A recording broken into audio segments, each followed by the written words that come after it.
안녕하세요. 2025년 8월 15일, 80번째 맞는 광복절입니다. 오늘 보내주신 여러 자료들, 유튜브 클립도 있고 기사 발췌문도 있는데요. 이걸 바탕으로 지금 대한민국을 움직이는 인물들, 또 사건들 속에서 우리가 어디로 가고 있는지 한번 깊이 들여다보는 시간을 갖겠습니다.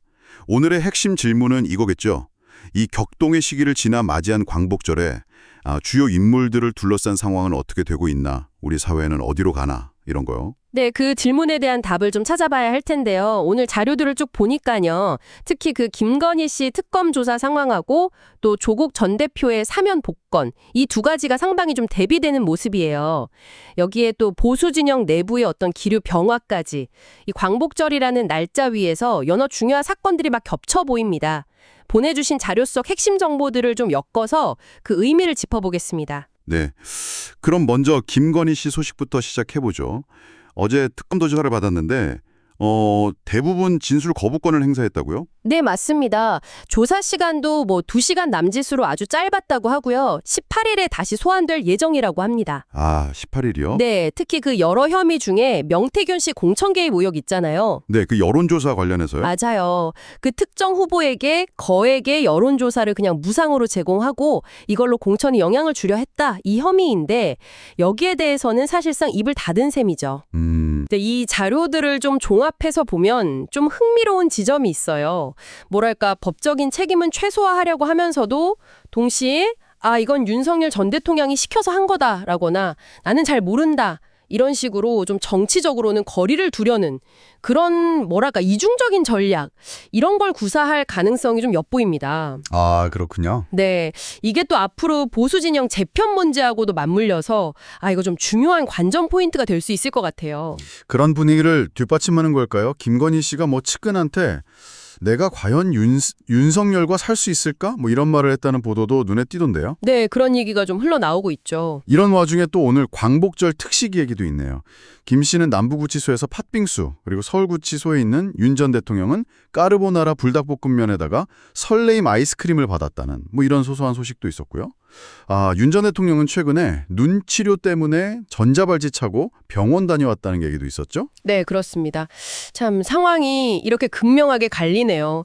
바로 어제 자정이었죠. 조국 전 대표는 특별 사면으로 석방됐습니다. 네, 자정에 나왔죠. 여기서 이제 복권도 함께 이루어졌는데요. 이게 중요합니다. 형 선고로 잃었던 공무담임권 같은 자격들, 이걸 다시 회복한다는 의미거든요. 석방 현장에는 지지자들이 정말 많이 모였고 최강국 전 의원 모습도 보였고요. 조 전 대표가 석방되면서 메시지를 냈죠. 이재명 대통령에게 감사를 표하고 이번 사면이 검찰 독재 종식의 어떤 상징적인 장면이 될 거다 이러면서 민주진보 진영의 단결을 강조했고요. 그리고 부인 정경심 전 교수 얘기도 좀 인상 깊었어요. 남편 맞이한다고 대청소하다가 몸살이 났고 또 지지자들이 보낸 복숭아를 나눠주기도 했다고요. 그런 후일담이 있었군요. 네. 주 전 대표는 나오자마자 어머니하고 통화했다고 하고요. 이제 아무래도 관심은 조 전 대표의 정치 행보로 쏠릴 수밖에 없는데요. 민주당과의 합당 가능성 얘기도 나오고 여러 전망이 있지만 글쎄요. 당분간은 좀 가족들과 시간을 보내면서 전국을 관망하지 않겠나. 이런 예측에 조금 더 무게가 실리는 분위기입니다. 네, 좀 지켜봐야겠네요. 그의 복귀가 진보 진영에 어떤 영향을 줄지 앞으로 좀 봐야겠죠. 이렇게 진보 쪽에서는 조국 전 대표 복귀가 큰 이슈인 가운데 보수 진영 내부에서도 광복절을 계기로 좀 주목할 만한 목소리가 나왔습니다.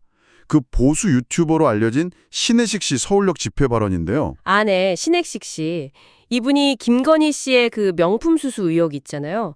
그걸 좀 겨냥한 것처럼 불법 뇌물을 받았다면 비판해야 한다. 이렇게 좀 애둘러서 말했어요. 직접적으로 언급하진 않았지만 좀 비판적인 뉘앙스군요. 그렇죠. 그리고 본인이 예전에 서부지법 앞에서 있었던 그 시위 관련 폭력 사건, 그 배우로 지목된 거에 대해서 굉장히 억울하다. 이렇게 얘기를 하면서요. 진짜 배우는 따로 있고 그 끝에는 김건희 씨가 있을 거다. 이런 주장까지 했어요. 와, 상당히 센 발언인데요. 네.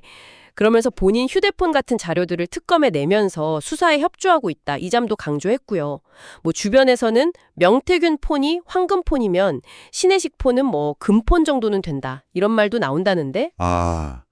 뭔가 더 있다는 건가요? 그렇죠. 이게 어쩌면 보수 내부의 어떤 균열이나 노선 갈등 이런 걸 보여주는 신호일 수도 있겠다 싶습니다. 그렇군요. 한편 광복절 본연의 의미를 되새기는 흐름도 당연히 있었습니다.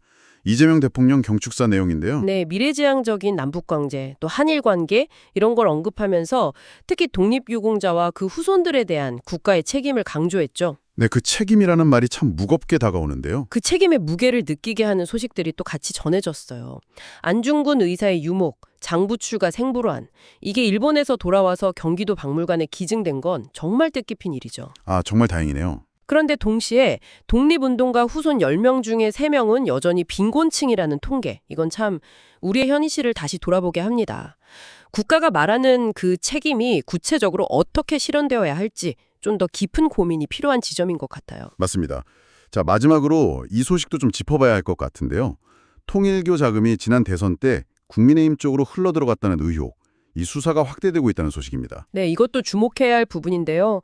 단순한 후원 수준을 넘어서 그 지역 조직의 지구장들이 직접 돈을 건넸다. 이런 구체적인 진술까지 나왔다고 하니까요. 아, 직접 전달했다는 진술이요? 네, 이게 만약 사실로 밝혀지면 정치자금법 위반 논란으로 번지면서 파장이 꽤 커질 수도 있겠습니다. 그렇군요. 네, 오늘 보내주신 자료들을 통해서 80주년 광복절을 맞은 대한민국의 여러 복잡한 단면들을 살펴봤습니다. 김건희 씨의 침묵, 또 조국 전 대표의 복권이라는 이 엇갈린 상황, 그리고 보수 진영 내부의 미묘한 균열 조짐까지 참 여러 가지 일들이 동시에 벌어지고 있네요. 네, 맞습니다. 이런 사건 하나하나가 앞으로의 전국을 예측하는데 아주 중요한 변수가 될 것 같습니다. 여러 퍼즐 조각들이 어떻게 맞춰질지 지켜봐야겠죠.